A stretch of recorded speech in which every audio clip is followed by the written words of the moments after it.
Welcome back everyone. आज जो हमें यहाँ पे क्वेश्चन दे रखा है दैट सेज के बेस्ट टाइम कॉम्प्लेक्सिटी बताओ whether an integer appears more than n by 2 times in a sorted array. तो इम्पोर्टेंट चीज़ क्या है, ये एक सॉर्टेड एरे है। नंबर ऑफ अक्रेंसेस जो है वो more than n by 2 times है एंड हमें उसके लिए बेस्ट टाइम कॉम्प्लेक्सिटी बतानी है। तो लेट्स से थॉट करते हैं, ठीक है। सॉल्यूशन वन क्या है, मान लेते हैं मेरे पास में एक एरे है ARR, ठीक है। एंड यहाँ पे एक एलिमेंट है जो कि n बाय 2 टाइम से ज़्यादा आया हुआ है, ठीक है। n बाय 2 टाइम से ज़्यादा आया हुआ है। दैट मीन्स कि मिडल में वो एलिमेंट जो मेरा n बाय 2 इंडेक्स है उस पे वो एलिमेंट मुझे मिलेगा ही मिलेगा, करेक्ट। अगर मैं यहाँ पे जीरोथ इंडेक्स एंड यहाँ पे nth इंडेक्स ले लूँ तो n बाय 2 पे मुझे वो पर्टिकुलर अक्रेंस मिल जाएगी, वैल्यू मिल जाएगी, जिसके लिए मुझे ढूंढना है कि ये पर्टिकुलर चीज़ मेरे अकर करती है या नहीं। तो देखो, सबसे मतलब नॉर्मल सॉल्यूशन जो आपके दिमाग में आ जाना चाहिए कि आप भाई फॉर लूप लगा लो। फ्रॉम वेयर, फ्रॉम, अगर यहाँ से स्टार्ट है और n बाय 2 पे ख़त्म है, n बाय 2 प्लस 1 पे ख़त्म है, तो मुझे पता पड़ेगा ये वाला इंडेक्स एंड यहाँ का इंडेक्स, ठीक है। बिकॉज सॉर्टेड एरे है तो ये सारे एलिमेंट वही होने वाले हैं, करेक्ट। उसके आगे से स्टार्ट है तो ये सारे एलिमेंट वही होने वाले हैं, उसके आगे से स्टार्ट है तो ये सारे एलिमेंट वही होने वाले हैं। एंड अगर उसके वर्स्ट केस में क्या है, यहाँ से स्टार्ट है तो लास्ट तक मेरा वही एलिमेंट होने वाला है, ठीक है। तो मैं क्या करूँगा, फॉर i इक्वल्स टू 0, ठीक है। i इक्वल्स टू 0 से लगाया मैंने लूप एंड कहाँ तक जाऊँगा, i is less than equals to n by 2, ठीक है। एंड i प्लस प्लस बढ़ाता चला जाऊँगा। मैं क्या करूँगा, इफ, देखो, एरे का ith इंडेक्स अगर बराबर है एरे के ith index plus n by 2 index के बराबर, तो दैट मीन्स वो n बाय 2 मैच कर रहा है, प्लस 1 और कर दूंगा, दैट मीन्स उससे ज़्यादा अकर कर रहा है। एंड अगर ऐसा है तो मैं यहाँ पे क्या करूँगा, ट्रू, ठीक है। यहाँ पे मतलब ट्रू रिटर्न कर दूंगा, वरना मेरा फॉल्स रिटर्न होगा। दैट मीन्स यहाँ पे अगर मैं इंडेक्स निकालूँ इस टाइप से, ठीक है, तो मेरा यहाँ पे दिखेगा कि एक मैंने ith इंडेक्स पे लूप लगाया और मैं मान के चल रहा हूँ कि अगर वो सॉर्टेड एरे है तो n बाय 2 प्लस 1 इंडेक्स पे भी वही एलिमेंट मिलने वाला है। तो मुझे वो एलिमेंट पता पड़ जाएगा कि जो अकर हो रहा है, करेक्ट।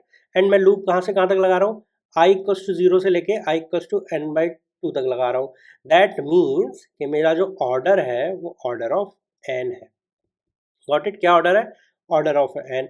चलिए, इससे हमें ये पता पड़ गया कि क्योंकि एक सॉल्यूशन तो आ गया मेरा ऑर्डर ऑफ एन में, ठीक है। एक सॉल्यूशन वन हो गया जो कि कितने में हो गया, ऑर्डर ऑफ एन में। अब इससे कोई छोटा तरीका है या नहीं है, ठीक है। तो लेट्स से मेरे पास में ये एरे था ARR, ओके, ये एरे है एंड मुझे पता है कि n बाई 2 प्लस 1 अक्रेंसेस है। दैट मीन्स मिडल पर्सन जो है वो मेरा वैल्यू है। मैं इसके लेफ्ट में जाने की कोशिश करूंगा, गॉट इट। मैं इसके लेफ्ट में जाऊंगा और इसके आधे पे जाऊंगा, बिकॉज मुझे पता है 0 से n बाई 2 तक तो मैं आ गया। अब मुझे 0 और n बाई 2 के बीच का मिडिल ग्राउंड देखना है, विच इज दिस, ठीक है। मैं यहाँ पे देखूंगा क्या यहाँ पे मेरा ये मिडल एलिमेंट एग्जिस्ट करता है या नहीं है। अगर करता है, ठीक है, तो मैं उसके पहले जाऊंगा। अगर नहीं करता तो मैं अपना ट्रैवर्सल उसके बाद में करूंगा, बिकॉज नहीं करता तो मुझे वो स्टार्टिंग पॉइंट ढूंढना है, ठीक है। स्टार्टिंग पॉइंट अगर यहाँ पे करता है तो इसके पहले हो सकता है स्टार्टिंग पॉइंट जहाँ से वो स्टार्ट हो रहा है, और नहीं करता तो उसके बाद में से स्टार्ट होगा। लेट्स से मेरे यहाँ पे केस में क्या है कि यहाँ पे अकर करता है। जब अकर करता है तो ये वाला मेरा n बाई 4 हो गया, करेक्ट इंडेक्स। तो अब मैं अगला जो ढूंढूंगा, ठीक है, अगली जो मेरी सर्च होगी वो होगी इसके भी मिडल में, which means 0 and n by 4 के मिडिल में, विच इज n बाय 8, ठीक है। यहाँ पे मैं देखूंगा कि यहाँ पे मेरा मिडिल एलिमेंट अकर करता है या नहीं। वो बोलेगा करता है या नहीं करता, तो बेस्ड ऑन दैट मैं फिर आगे जंप ले रहा हूँगा, ठीक है। बिकॉज मैं यहाँ पे हर एलिमेंट नहीं ट्रैवल कर रहा, मैं आधा आधा एलिमेंट कर रहा हूँ।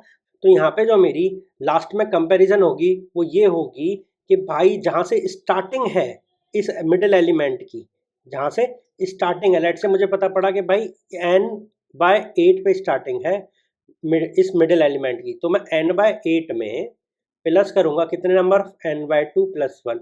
अगर इस इंडेक्स पे भी वो है, दैट मीन्स इस एरे में मोर देन n/2 टाइम्स ये एलिमेंट आ रखा है, वरना नहीं आ रखा। अगर ये वाला आइडेंटिफिकेशन का मैं वो देखूं, टाइम कॉम्प्लेक्सिटी, तो यहाँ पे जो मेरी टाइम कॉम्प्लेक्सिटी है दैट इज log n। तो यहाँ पे मेरा दूसरा सॉल्यूशन आ गया विच इज log n में। तो आप बताओ बेस्ट केस में ऑर्डर ऑफ n अच्छा है या फिर ऑर्डर ऑफ log n, ये हमने डिस्कस कर रखा है ऑलरेडी। तो यहाँ पे मेरा आंसर हो जाएगा order of log n। And वो क्यों निकल के आया उसको भी हमने यहाँ पे डिटेल में देखा, बिकॉज log हम क्या कर रहे हैं, हम आधा आधा जंप करते जा रहे हैं। सो ये मोस्टली क्या होता है, ये एल्गो का पार्ट है। बट आपको यहाँ पे ना, यहाँ पे हम क्या कर रहे हैं, एल्गोरिथम बिल्ड करने की कोशिश कर रहे हैं, ठीक है। बट यहाँ पे मैंने ये सॉल्यूशन करा दिया है बिकॉज इस चैप्टर में मैंने आपको पढ़ाया था comparison of order of n and order of log n, तो इसलिए यहाँ पे मैंने ये सॉल्यूशन करा दिया। अगर आपके समझ नहीं आता, नो इशू, आप आगे बढ़ जाइएगा, कोई दिक्कत नहीं है, बाद में देख लेंगे, ठीक है। चलिए मिलते हैं नेक्स्ट वीडियो में।